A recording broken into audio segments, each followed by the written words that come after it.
계시록 5장 말씀, 계시록 5장 1절에서 8절 말씀. 내가 봄에 보좌에 앉으신 이의 오른손에 두루마리가 있으니 안팎으로 섰고 7 인으로 봉하였더라. 또 봄에 힘있는 천사가 큰 음성으로 외치기를 누가 그 두루마리를 펴며 그 인을 떼기에 합당하냐 하나 하늘 위에나 땅 위에나 땅 아래에 능히 그 두루마리를 펴거나 보거나 할 자가 없더라. 그 두루마리를 펴거나 보거나 하기에 합당한 자가 보이지 아니하기로 내가 크게 울었더니 장로 중에 한 사람이 내게 말하되 울지 말라. 유대 지파의 사자 다윗의 뿌리가 이겼으니 그 두루마리와 그 7 인을 떼시리라 하더라. 내가 또 보니 보좌와 네 생물과 장로들 사이에 한 어린 양이 서 있는데 일찍이 죽임을 당한 것 같더라. 그에게 7 뿔과 7 눈이 있으니 이 눈들은 온 땅에 보내심을 받은 하나님의 7 영이더라. 그 어린 양이 나와서 보좌에 앉으신 이의 오른손에서 두루마리를 취하시니라.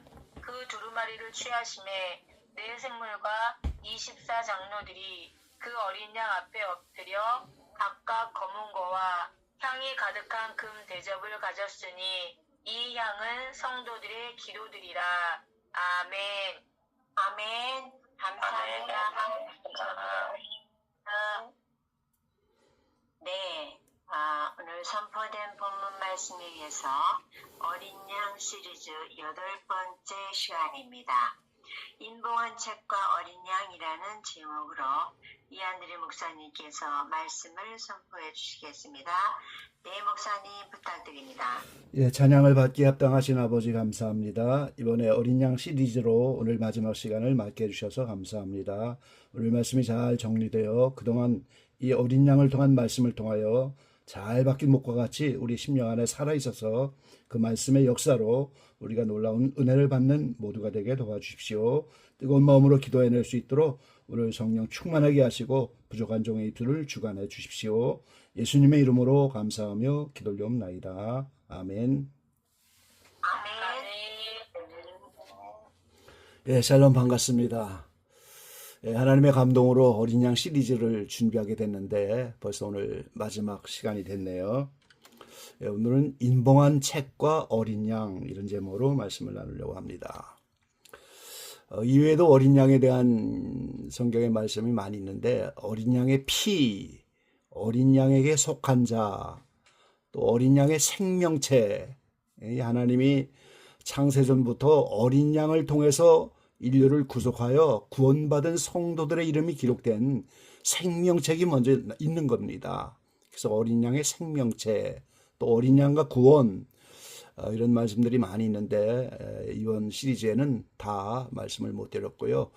기회가 되어지면 또 언젠가 보충해서 말씀을 드리려고 합니다.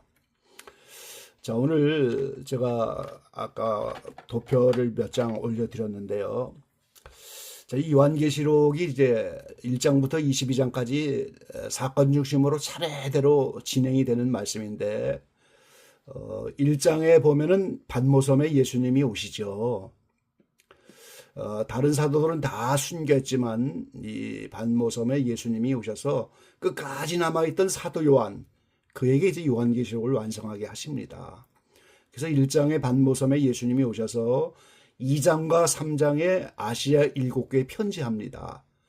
에서보두, 사빌라 이렇게 7개에 편지하는데 이 7개 편지한 내용이 시대적으로도 교회 상황이 이루어지지만 또 그 교회에 약속하신 말씀, 책망하고 권면하고 칭찬하는 모든 말씀이 오늘 교회 시대의 모든 교회와 모든 성도들에게 다 해당하는 말씀이에요. 그리고 이제 4장에서 요한이 열린 문을 통해서 하늘 보좌로 나가서 이 세상을 주관하시는 하나님의 그 본부, 하나님의 보좌를 보게 되고요.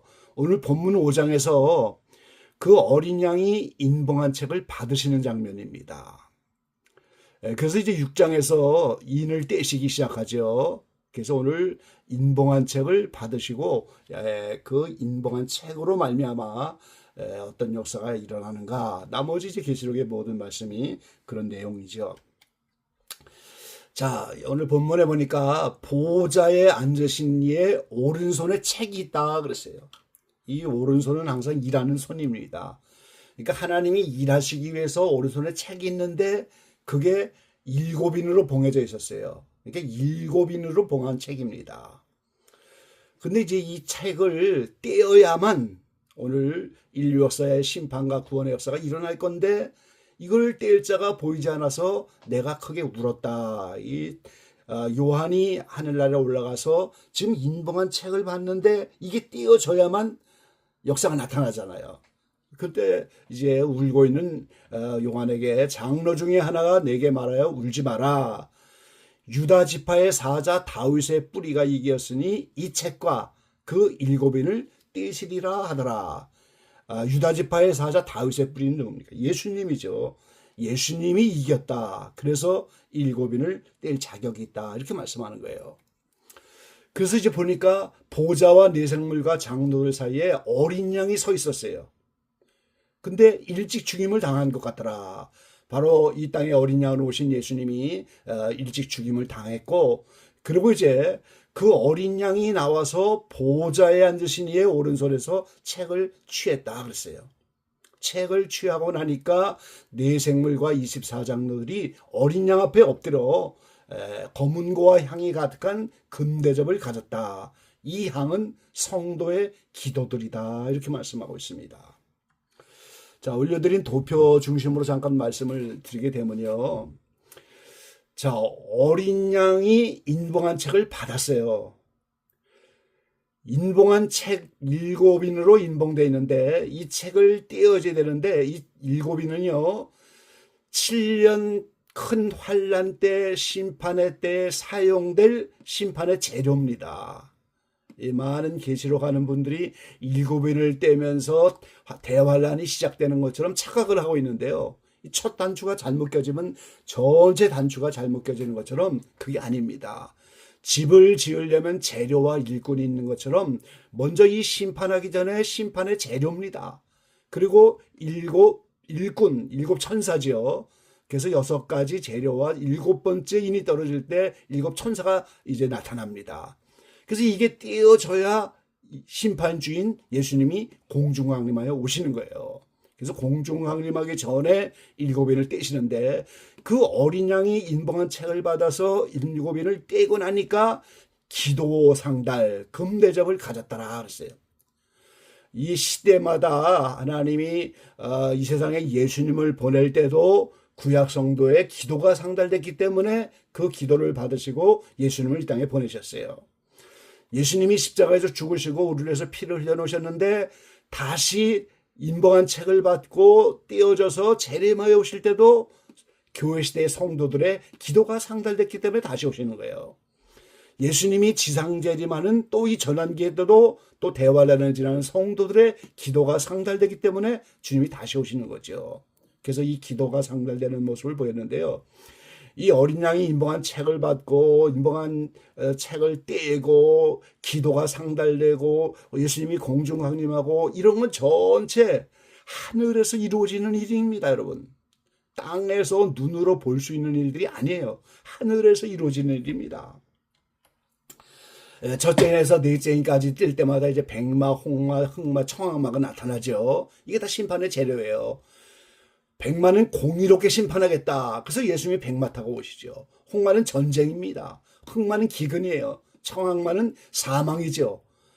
공의롭게 심판받고 전쟁으로 기근으로 온역으로 여러 가지 방법으로 또 적그리스도에게 표받지 않으면 죽고 그래서 수많은 방법으로 죽는 거. 그리고 이제 순교자들의 심판을 청원하는 것. 그리고 6째 이는 각종 천재지변. 7째 이는 7천사가 7나팔을 받아갖고 일꾼이 준비되는 거예요. 그래서 7인을 떼는데 그때 이제 기도가 상달되고 또 공중 권세 잡은 마귀를 땅으로 내어쫓고 바로 예수님이 공중왕림하고 휴거되고 이게 하늘에서 이루어지는 일입니다. 눈에 보이는 일이 아니라는 거예요. 그 이후로 땅에서는 한 일의 조약, 뭐 딱 성경적으로 한이라는 말을 쓰진 않겠지만 7년 안보 조약 같은 거, 지금 이 조약이 매우 가까이 나타나고 있죠. 그리고 하나님의 진노, 그리고 이제 첫째 나팔을 불면서 큰 환란이 시작되는데, 이거는 땅에서 일어나는 일이에요. 하늘에서 일어나는 일, 땅에서 눈에 보이는 일. 그래서 7인을 떼는 것은 이제 하늘에서 나는 일이기 때문에 보이지 않습니다. 제가 이제 도표를 또 올려드렸는데요. 예수님 공중 강림 전후의 사건들입니다.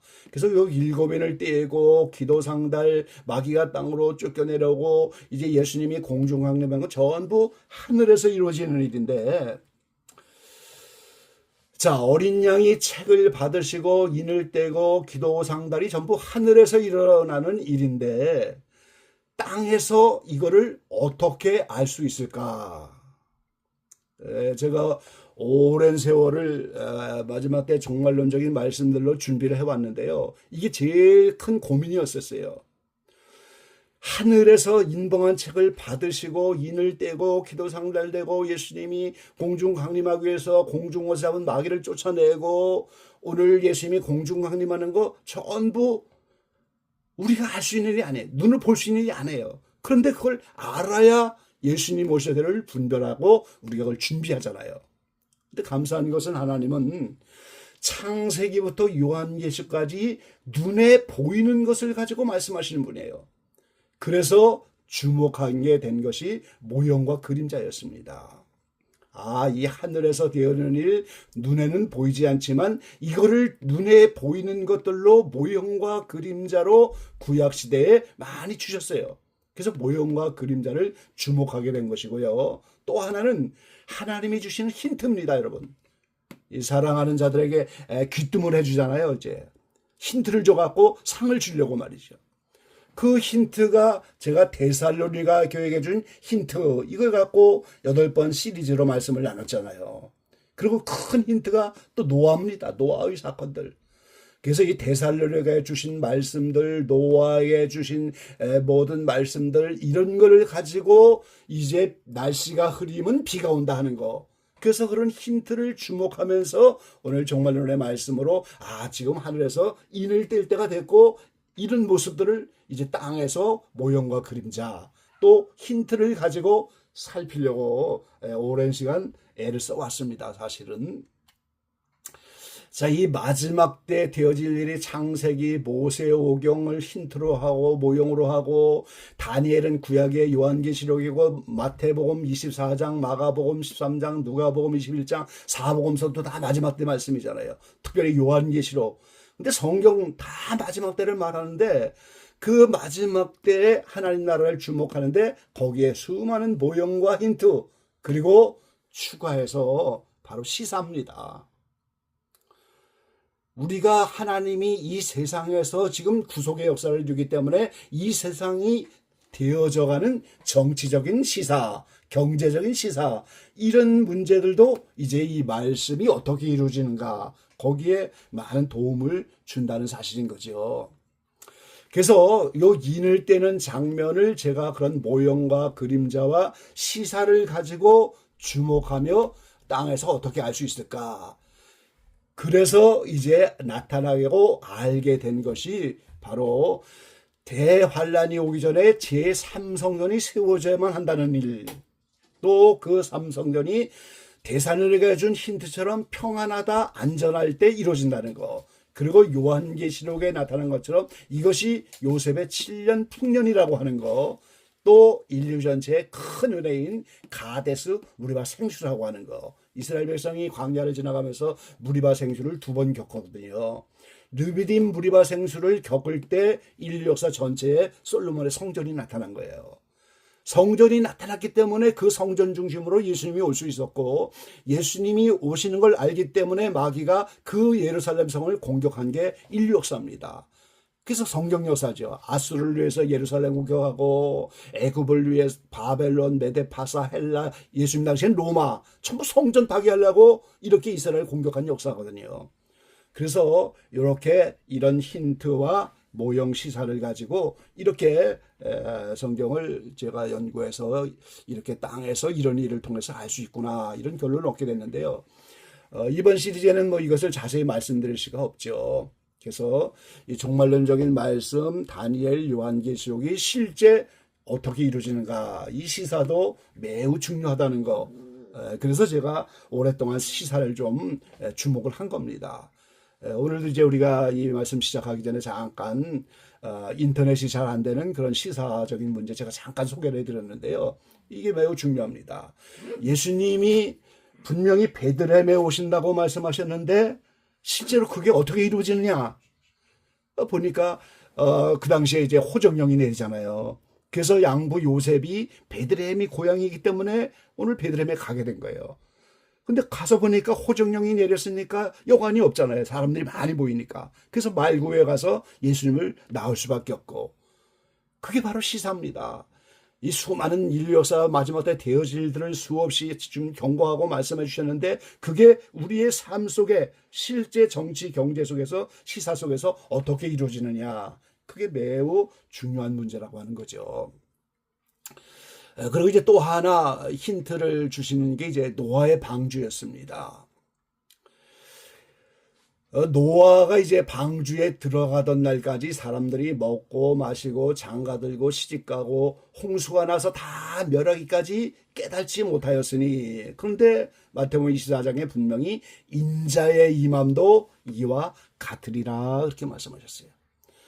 예수님의 임하시는 것, 예수님이 오시는 것, 노아의 홍수 사건과 똑같다는 거예요.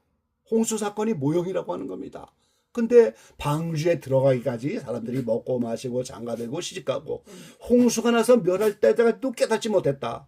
다 정욕 때문에 그러는 거예요. 먹고 사는 문제죠. 애정과 욕망이라고 하는 정욕 때문에 사람들이 다 방주 구원의 이 놀라운 비밀을 알지 못하고 깨닫지 못하고 방주 준비도 안 한다는 거예요. 마태복음 24장 36절로 37절에 보니까 그러나 그날과 그때는 아무도 모르나니 하늘의 천사들도 아들도 모르고 오직 아버지만 아시느니라. 노아의 때와 같이 인자의 임함도 그러하리라. 자, 예수님이 몇 월 며칠 날 오시겠다, 그건 아무도 모르는 거죠. 그런데 날씨가 구주면 비가 오는 것처럼, 비가 오기 전에 날씨가 흐리는 것처럼, 이 모든 천기와 그 시사와 이런 모든 걸 종합해서 그때를 알 수 있다는 거예요. 그게 바로 힌트입니다. 그게 모형이에요. 그게 시사예요. 그런 모든 걸 통해서 종합적으로 알게 돼 있다, 그 말이죠. 자, 노아의 시대에 심판한 이유가 뭡니까? 천사들이 타락했기 때문에 네피림이 출현했잖아요. 하늘의 아들이라고 하는 천사들이 여자들을 보고 이렇게 자녀들을 낳은 게 네피림 거인들이고, 이런 것이 창조의 질서를 위반한 거예요. 자, 타락하고 나서 하나님이 여인의 후손을 통해서 메시아 아들을 보내주신다고 했는데, 그 예수님 아들이 오지 못하게 하도록 이렇게 창조의 질서를 위반해서 나타난 것이 천사들이 여인들을 취하여 네피림이 출현하고, 그리고 여자와 여자끼리, 남자와 남자끼리, 이게 바로 동성애 아닙니까? 그럼 이 시대가 바로 그런 창조의 질서를 위반해서 동성애와 유전자 조작과 이런 수많은 하나님의 질서를 위반하는 이런 일이 이때도 많이 나타나잖아요. 그러니까 노아 때처럼 심판을 받아야 할 이유가 있는 거죠. 그리고 사람들이 죄악이 관영했다 그랬어요.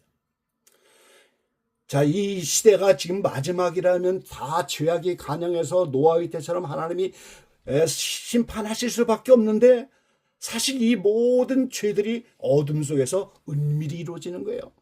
오늘날 수많은 음모론이라고 말하는 이 모든 사건들이 다 백일하에 지금 드러나고 있잖아요. 이런 죄악이 관영한 것이 사람들 눈에 띄게 하지 않고 다 숨겨가고 하는 겁니다.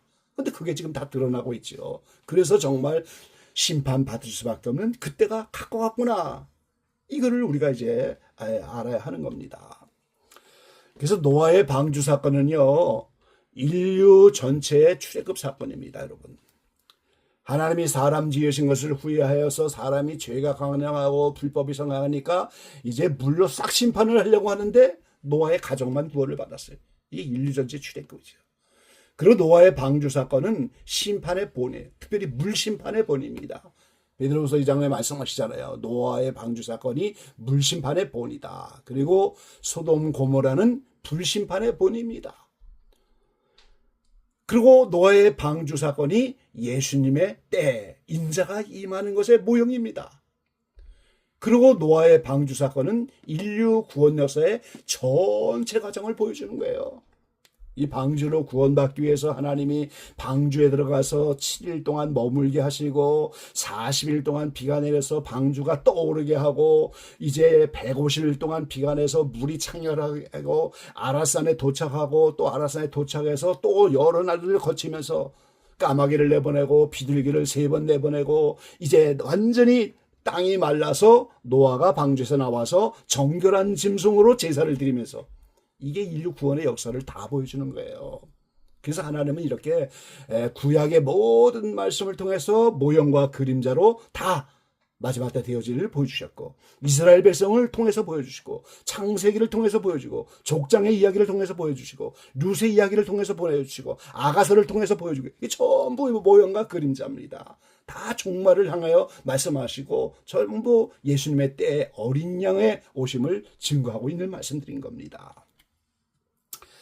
자, 도표 제가 마지막으로 보내드린 그 도표에 이제 제가 이번에 어린 양 시리즈를 하면서 도표 한 장으로 정리를 해드렸는데요.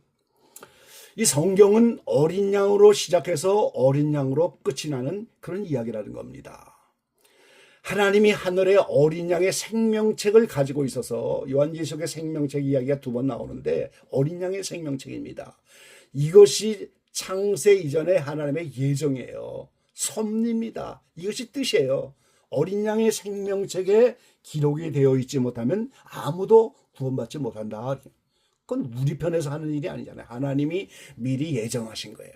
에레미야 이름을 미리 알았다 그러고 지었기도 전에 알았다 하는 것처럼 하나님이 모든 만물을 지으고 우리 인생을 짓기도 전에 이미 어린 양의 생명책에 하늘에서 기록이 되어 있다는 거죠. 구약시대에는 이제 오늘 구약시대에 아브라함을 통해서 이삭을 바칠 때 어린 양으로 이미 보이셨고 모세 때 유월절 어린 양으로 보이셨고 그래서 그 어린 양이 실제 이 땅에 오셨잖아요. 세례 요한이 보라 하나님이 세상 죄를 지고 가는 하나님의 어린 양이로다. 어린 양이 이 땅에 오셨어요. 그래서 어린 양이 속죄의 피를 이 땅에 와서 십자가를 통해서 준비하셨죠.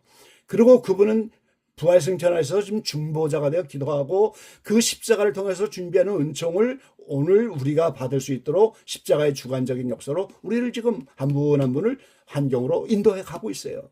그리고 멀잖아 어린 양이 다시 오신다는 거죠. 어린 양이 다시 오시면 어린 양이 심판주가 되시는 거예요. 그래서 어린 양이 다시 오시기 직전에 오늘 7인을 봉한 책을 어린 양이 떼는 장면을 우리가 보고 있는 거죠. 그래서 어린 양이 다시 오시면 어린 양의 피로 환난을 지나면서 구원받고 이제 모든 구원받은 사람이 채워지면 어린 양이 지상 재림하시고 어린 양이 천년왕국의 메시아가 돼서 지상 나라가 이루어지고 그리고 어린 양이 이제 백보자 심판 때에 앉아서 이게 바로 그 시대의 심판 때죠. 그래서 오늘 백보자 심판이 끝나고 나면 새하늘 새 땅이 나타나는데 그때 보니까 어제 말씀드린 것처럼 하나님과 및 어린 양의 보좌로부터 생명수와 생명과가 흘러내려온다. 이게 영생입니다. 이게 영원이에요. 이것이 영화입니다. 뿔라 결혼한 여자라는 거죠. 이게 완전이고 이게 하나님의 장막이 사람과 함께 있고 그래서 성경 전체가 어린 양으로 생명책에 준비된 그것을 이제 하나님 뜻 안에서는 이미 결정되어 있는 거지만 실제 인류 역사 속에서 모형으로 구약시대에 어린 양으로 나타나고 어린 양이 실제 오셔서 이제 다시 오시기 직전에 이제 인을 떼기 직전의 시대에 우리가 지금 살아가고 있는 거예요. 근데 그 인을 떼는 것이 눈에 보이지 않으니 어찌할 수 있을까? 그래서 여러 가지 모형과 시사와 그림자와 또 하나님이 주신 모든 힌트 이런 것을 가지고 주님이 다시 오심을 지금 살피며 준비하고 있는 겁니다. 멀잖아 주님이 오시면 그 어린 양이 심판주가 되어서 이제 심판의 날이 오게 될 겁니다. 그래서 오늘 성경은 어린 양으로 시작해서 어린 양으로 끝나는 것이고 그래서 우리가 이 어린 양을 찬양합니다. 그 어린 양을 증거해야 돼요. 어린 양을 통해서 감사 감격해야 되고 어린 양을 높여드리고 어제 본 말씀처럼 어린 양의 보좌가 있고 그 배후에 하나님의 보좌가 있는데 하나님은 안 보이시니까 어린 양을 보며 그 얼굴을 보고 어린 양을 섬기고 어린 양의 이름이 그 이마에 다 기록이 되어 있고 말이죠. 그러니까 전부 어린 양을 통해서 드러나게 하시는 거예요. 이런 어린 양 된 예수님을 찬양하고 우리가 그를 증거하고 그 어린 양이 우리를 위해서 피를 준비해 놓으시고 오늘도 어린 양이 여러 가지 어려운 환경이 있지만 우리를 인도해 주셔서 십자가의 구속의 은총을 준비된 그대로 주관적으로 우리에게 적용하여 실제 우리가 의인되어서 주님의 나라에 추수할 수 있도록 우리를 인도해 가신다는 거, 거기에 감사 감격하면서 그 이름을 높여드리고 기적의 왕의 모든 지체들이 이번 CD를 통해서 어린 양에 대해서 깊은 깨달음이 있게 되시고 또 그렇게 어린 양을 찬양하고 높이는 은혜의 역사가 우리 모두에게 나타나게 되시기를 간절히 축원합니다. 아멘. 아멘. 감사합니다.